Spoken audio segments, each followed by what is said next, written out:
अस्सलामुअलैकुम स्टूडेंट्स, कैसे हैं आप? ठीक हैं। अच्छा, आज हमारे पास न्यू काउंटडाउन क्लास 6 की एक्सरसाइज नंबर 5 आ गई है। ठीक है, ये एक्सरसाइज मैंने आपको कल भी बताया था कि ये रेशो एंड रेट के अकॉर्डिंग है। ठीक है, इसका क्वेश्चन नंबर 2 सबसे पहले पढ़ना शुरू करते हैं। क्वेश्चन नंबर 2 है, N alloy contains 13.5 grams of copper and 4.5 grams of zinc. Find the ratio by mass of copper two zinc in the alloy. अब कॉपर की क्वांटिटी मेरे पास है 13.5 ग्राम्स, जिंक की क्वांटिटी मेरे पास है 4.5 ग्राम्स और कॉपर और जिंक की हमने रेशियो फाइंड आउट करनी है। सबसे पहले हम कॉपर लिखेंगे, जो हमें पहले उन्होंने मेंशन किया हुआ है वो पहले लिखेंगे। ठीक है, उसके बाद हम जिंक लिखेंगे, उसके दरमियान में रेशियो का साइन लगा देंगे। अब क्या करना है, 13.5 और 4.5 इनकी वैल्यूज़ हमने यहाँ पर पुट कर दी। अब हमें पता है कि हम यहाँ पर अगर डेसिमल के साथ करें तो हमें मुश्किल होगी, तो हमने क्या किया, डेसिमल को रिमूव कर दिया। डेसिमल की जगह आ गया 1 और आगे जितनी वैल्यूज़ थी उसकी जगह पर हमने 0 लगा दिया। अब यहाँ पर भी डेसिमल की जगह 1 आ गया, जितने डिजिट्स आगे थे उसकी जगह हमने 0 लगा दिया। ठीक है, अब हमें पता है कि जब हमने रेशियो को चेंज करते हैं तो हम उसको दरमियान में डिवाइड का साइन लगा देते हैं। इस तरह ये मैंने रफ वर्क में आपको करके बताया कि हम पहले क्या करेंगे, जब रेशियो को चेंज करेंगे तो इन दोनों को डिवाइड करेंगे, जैसे हमने क्वेश्चन नंबर 1 में किया था। ठीक है, फिर जब हम इसको डिवाइड करेंगे तो अगर हम डेसिमल हमने यहाँ पर रिमूव ना किया होता तो हम इस तरह इसको डिवाइड करते। अब क्या है, चूंकि हमने डेसिमल रिमूव कर लिया है तो इसका रेसिप्रोकल, इस सामने वाली फ्रैक्शन का रेसिप्रोकल हो जाएगा, क्योंकि मल्टीप्लाई में चेंज कर रहे हैं हम। जब भी हम डिवाइड को मल्टीप्लाई में चेंज करते हैं तो सामने वाली क्वांटिटी का, सामने वाली फ्रैक्शन का रेसिप्रोकल हो जाता है। तो ये उल्ट हो जाएगी, 10/45 हो गया, 10 10 से कैंसल आउट हो गया और ये 45 के टेबल में कट हो रहा था तो मैंने डायरेक्ट ही इसको 45 के टेबल में कट कर दिया। 45 1 ज़ा 45, 45 3 ज़ा 135, तो मेरे पास रेशो आ गई 13:1। ठीक है, अब क्वेश्चन नंबर 3 पर आ जाओ। क्वेश्चन नंबर 3 मेरे पास क्या है, Waheeda purchased 8 text books each costing ₹12 and 4 story books each costing ₹9। यानी 8 टेक्स्ट बुक उसने परचेज़ की हैं, हर टेक्स्ट बुक की जो प्राइस है वो ₹12 है और उसने 4 स्टोरी बुक्स परचेज़ की है और हर स्टोरी बुक की प्राइस क्या है, ₹9। Find the ratio of amounts she spend on 2 types of book. हमने उन अमाउंट्स की रेशियो फाइंड आउट करनी है जो उसने इन दोनों बुक्स पर स्पेंड किया है। ठीक है, अब नंबर ऑफ़ टेक्स्ट बुक्स हमारे पास कितनी है, 8 है और उनकी कॉस्ट हमारे पास ईच टेक्स्ट बुक की कॉस्ट कितनी है, ₹12। तो कॉस्ट ऑफ 8 टेक्स्ट बुक्स हमारे पास क्या आ जाएगा, 8 को हम किससे मल्टीप्लाई कर देंगे, 12 के साथ, तो हमारे पास आ जाएगा 96। 8 टेक्स्ट बुक की कॉस्ट आ गई। ठीक है, अब स्टोरी बुक्स हमारे पास कितनी थी, नंबर ऑफ स्टोरी बुक्स 4 थी, हर एक की कॉस्ट कितनी थी हमारे पास, ₹9। हमने लिख देना है each cost is equal to ₹9। ठीक है, अब आगे देखें, कॉस्ट ऑफ 4 स्टोरी बुक्स कैसे निकलेगा। 4 स्टोरी बुक्स की कॉस्ट निकालने के लिए हमें क्या करना पड़ेगा, 4 को अपनी कॉस्ट से मल्टीप्लाई कर देना। 4 को 9 से मल्टीप्लाई कर दिया तो हमारे पास 4 स्टोरी बुक्स की कॉस्ट आ गई। ठीक है, अब हमने इन दोनों के दरमियान रेशियो फाइंड आउट करनी है, तो हमने लिख लेना है, एक तरफ लिख लेना टेक्स्ट बुक, एक तरफ लिख लेना है हमने स्टोरी बुक्स। अब टेक्स्ट बुक की हमारे पास कॉस्ट कितनी निकली थी, 96 और हमारे पास स्टोरी बुक्स की कॉस्ट कितनी निकली है, 36। अब 96 और 36 को अब हमने यहाँ पर इनको सिंप्लीफाई कर लेना। अब सोचते हैं कि कौन सा ऐसा टेबल है जो इन दोनों को इजीली डिवाइड कर सके। तो मैंने सबसे पहले 4 के टेबल से ट्राई कर लिया, 4 9 ज़ा 36 एंड 4 24 ज़ा 96। यानी आप इसको अलग अलग भी कर सकते हो, 4 2 ज़ा 8, 1 रिमेनिंग, 4 4 ज़ा 16 भी कर सकते हो। ठीक है, इसके बाद मैंने 3 के टेबल में इसको सिंप्लीफाई कर लिया, कैसे, 3 3 ज़ा 9 एंड 3 8 ज़ा 24। ठीक है, अब क्वेश्चन नंबर 3 हमारा हो गया 1 मिनट में। अब क्वेश्चन नंबर 4 क्या है, क्वेश्चन नंबर 4 यहाँ पर आ गया है, mister Bilal has a monthly income of ₹7200 and expenditures of ₹6300 per month. Find the ratio of saving to his income.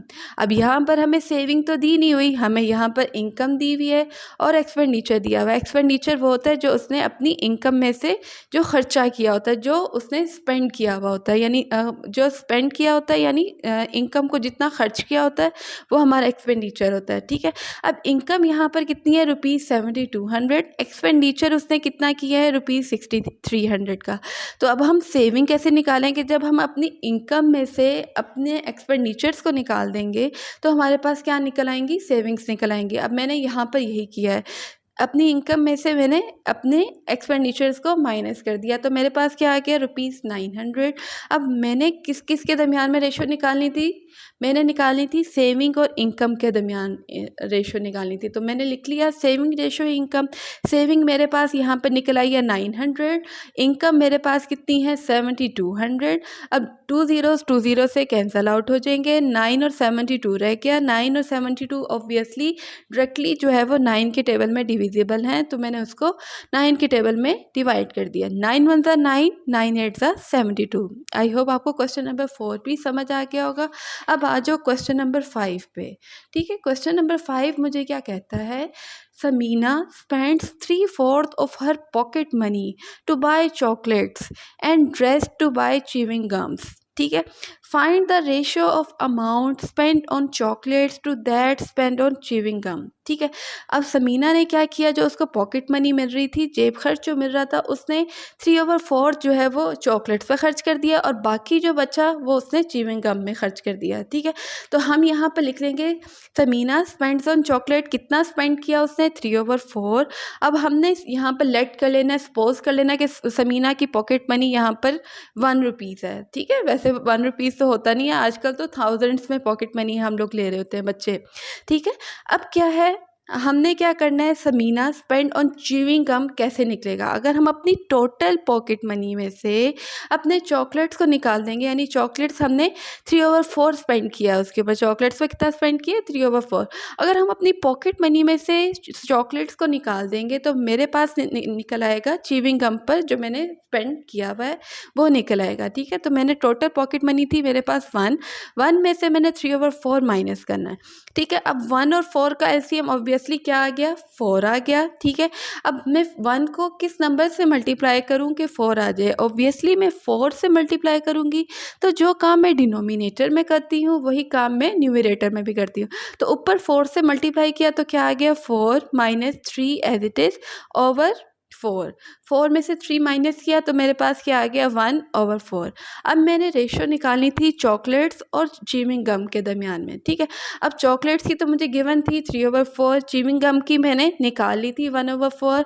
अब मैंने इसकी रेशो निकालनी है। अब आपको पता है कि जब हम रेशो के साइन को चेंज करते हैं तो हम डिवाइड का साइन लगाते हैं, तो जब हम डिवाइड को मल्टीप्लाई में चेंज करते हैं तो ऑब्वियसली सामने वाली फ्रैक्शन का हम रेसिप्रोकल ले लेते होते हैं। ठीक है, तो अब सामने वाली फ्रैक्शन का रेसिप्रोकल ले लो ज़रा, 4 से कैंसल आउट हो जाएगा, जस्ट यहाँ पर क्या रह गया, 3 और यहाँ पर क्या रह गया, 1। तो मेरे पास रेशो आ गई 3:1। ठीक है, ऑब्वियसली ये वाला क्वेश्चन नंबर 5 भी समझ आ गया होगा। अब आ जाओ क्वेश्चन नंबर 6 पर, जल्दी जल्दी मेरे साथ साथ सॉल्व किया करो ताकि आपको इंशाल्लाह साथ ही तैयारी हो जाए। ये एक्सरसाइज थोड़ी ट्रिकी है, लेकिन जब आप करोगे, सॉल्व करोगे तो आपको समझ आ जाएगी। ठीक है, अब क्वेश्चन नंबर 6 पर आ जाओ। क्वेश्चन नंबर 6 क्या मुझे कहता है, इन 70 litres of a mixture of milk and water. एक मिक्सचर दिया हुआ, यानी एक बाल्टी है, एक बाल्टी में 70 लीटर्स हमारे पास मटेरियल आ जाता है, एक मिक्सचर आ जाता है। उसमें कौन कौन सा मिक्सचर है, मिल्क का और वाटर का। ठीक है, the amount of pure milk is 50 litres. उस पूरी बाल्टी के अंदर जो प्योर मिल्क की अमाउंट है वो 50 लीटर्स है। ठीक है, हमने क्या निकालना है, find the ratio of milk to water in the mixture. हमने वो रेशियो निकालनी है कि कितना पानी है और कितना मिल्क है, यानी ज़्यादा पानी है या ज़्यादा मिल्क है, ये चीज़ हमने फाइंड आउट करनी है। तो अब आ जाओ इसको सॉल्व कर लेते हैं। Mixture of milk and water हमारे पास कितना है, 70 लीटर्स, यानी एक हमारे पास बाल्टी है, उसके अंदर मिक्सचर मेरे पास 70 लीटर्स का हमने रखा हुआ है। ठीक है, प्योर मिल्क की अमाउंट हमारे पास क्वांटिटी कितनी है, 56 लीटर्स हमारे पास प्योर मिल्क की क्वांटिटी है। ठीक है, अब इसके बाद हमने क्या निकाला है, वाटर की क्वांटिटी कैसे निकलेगी। अगर हम अपने टोटल मिक्सचर में से जो हमारा मिल्क और मिक्सचर का मिल्क और वाटर का मिक्सचर था, उसमें से हम अपने प्योर मिल्क के मिक्सचर को माइनस कर देंगे तो हमारे पास वाटर का मिक्सचर आ जाएगा। ऐसे ही है, तो टोटल में से आप प्योर मिल्क को माइनस कर दो। तो मैंने क्या किया, 70 में से 56 को माइनस किया तो मेरे पास वाटर की क्वांटिटी आ गई कि वाटर की क्वांटिटी उसके अंदर कितनी है। ऑब्वियसली यहाँ पर आ गई 14 लीटर। अब मैंने क्या करना था, मिल्क और वाटर की रेशो निकालनी थी। मिल्क रेशो वाटर, मिल्क हमारे पास कितना है 56 लीटर्स, और वाटर की हमने यहाँ पर निकाली हुई थी वो कितनी है 14 लीटर्स। 14 और 56, अब जिन बच्चों को 14 का टेबल आता है वो तो इसको इजीली डायरेक्टली सॉल्व कर लोगे, ठीक है। लेकिन जिनको नहीं आता तो कोई मसला नहीं, वो 7 के टेबल से भी इसको ट्राई कर सकते हैं। 7 के टेबल में ये दोनों डिविजिबल है। 7 के टेबल में 14 2 पर डिविजिबल है, 7 के टेबल में 56 8 पर डिविजिबल है। अब ये अगेन मेरे पास सिंप्लीफाई हो रहे थे तो मैंने इसको मैक्सिमम 2 पर अगेन सिंप्लीफाई कर दिया, फर्दर सिंप्लीफाई कर दिया, तो मेरे पास आ गया 1:4:1, ठीक है।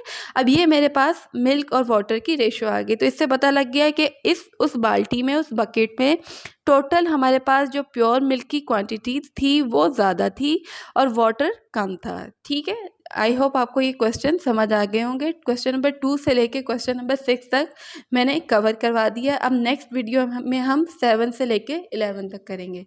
चलो अपना बहुत सा ख्याल रखो। ओके, अल्लाह हाफिज़।